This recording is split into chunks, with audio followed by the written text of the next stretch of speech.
please welcome the Secretary-General of the United Nations, António Guterres.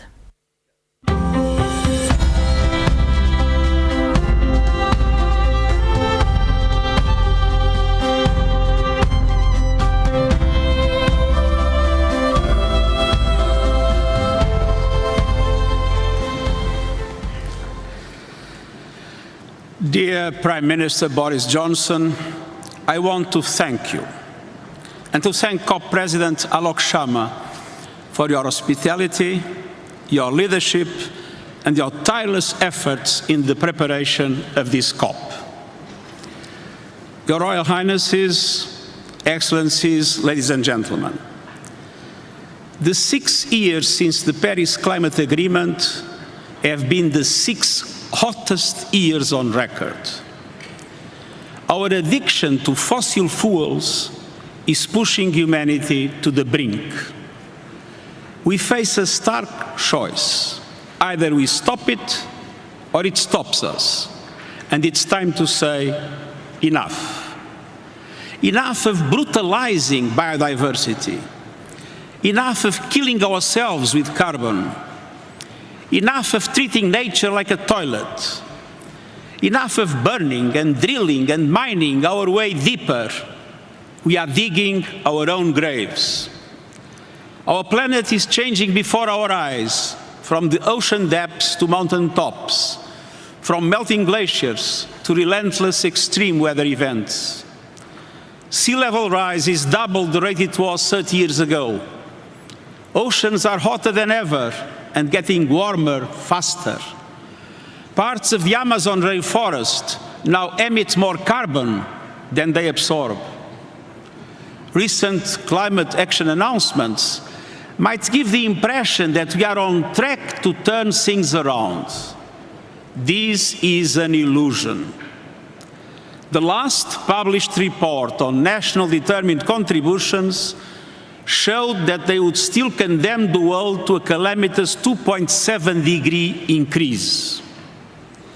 And even if the recent pledges were clear and credible, and there are serious questions about some of them, we are still careening towards climate catastrophe.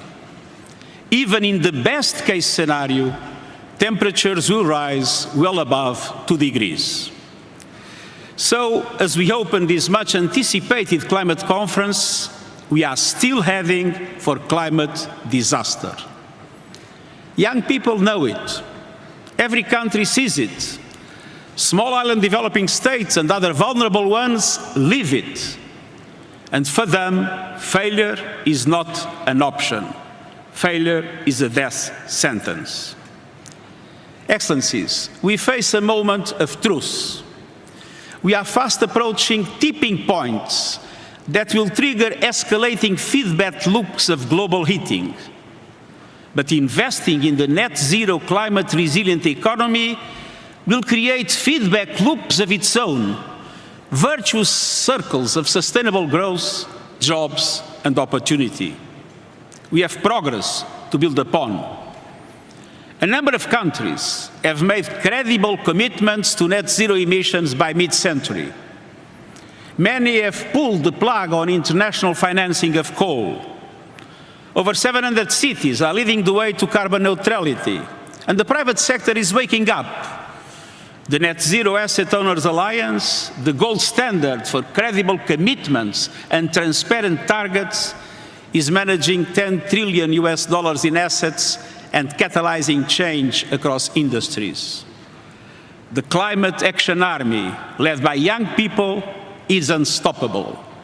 They are larger, they are louder, and I assure you, they are not going away, and I stand with them. Excellencies, the science is clear. We know what to do. First, we must keep the goal of 1.5 degrees Celsius alive. This requires greater ambition on mitigation and the immediate concrete action to reduce global emissions by 45% by 2030. G20 countries have a particular responsibility as they represent around 80% of emissions. According to the principle of common but differentiated responsibilities in light of national circumstances, developed countries must lead the effort. But emerging economies too must go the extra mile, as their contribution is essential for the effective reduction of emissions. We need maximum ambition from all countries on all fronts to make Glasgow a success. I urge developed countries and the emerging economies to build coalitions to create the financial and technological conditions to accelerate the decarbonization of the economy as well as the phase-out of coal. These coalitions are meant to support the large emitters that face more difficulties in the transition from grey to green, for them to be able to do it. Let's have no illusions. If commitments fall short by the end of this COP, countries must revisit their national climate plans and policies, not every 5 years, every year, every moment, until keeping to 1.5 degrees is assured, until subsidies to fossil fuels end, until there is a price on carbon, until coal is phased out. But we also need greater clarity. There is a deficit of credibility and a surplus of confusion over emissions reductions and net zero targets with different meanings and different metrics. That is why, beyond the mechanisms already established in the Paris Agreement, I'm announcing today that we'll establish a group of experts to propose clear standards to measure and analyze net zero commitments from non-state actors. Second, we must do more to protect vulnerable communities from the clear and present dangers of climate change. Over the last decade, nearly 4 billion people suffered climate-related disasters. That devastation will only grow.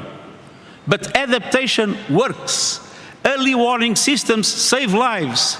Climate-smart agriculture and infrastructure save jobs. And all donors must allocate half their climate finance to adaptation.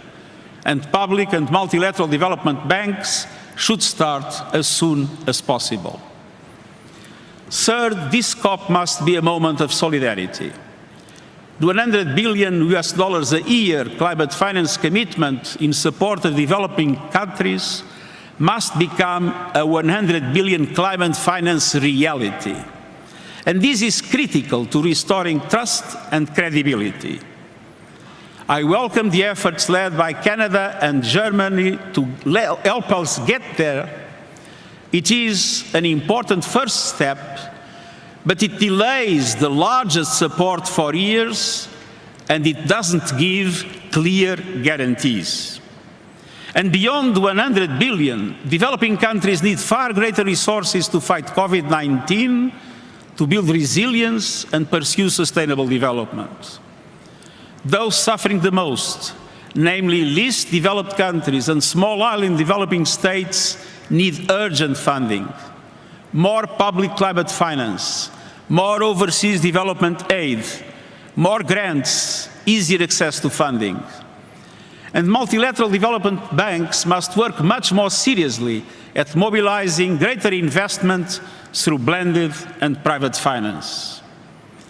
Excellencies, the sirens are sounding. Our planet is talking to us and telling us something. And so are people everywhere. Climate action tops the list of people's concerns across countries, age, and gender. We must listen, and we must act, and we must choose wisely. On behalf of these and future generations, I urge you, choose ambition, choose solidarity, choose to safeguard our future and save humanity, and I thank you.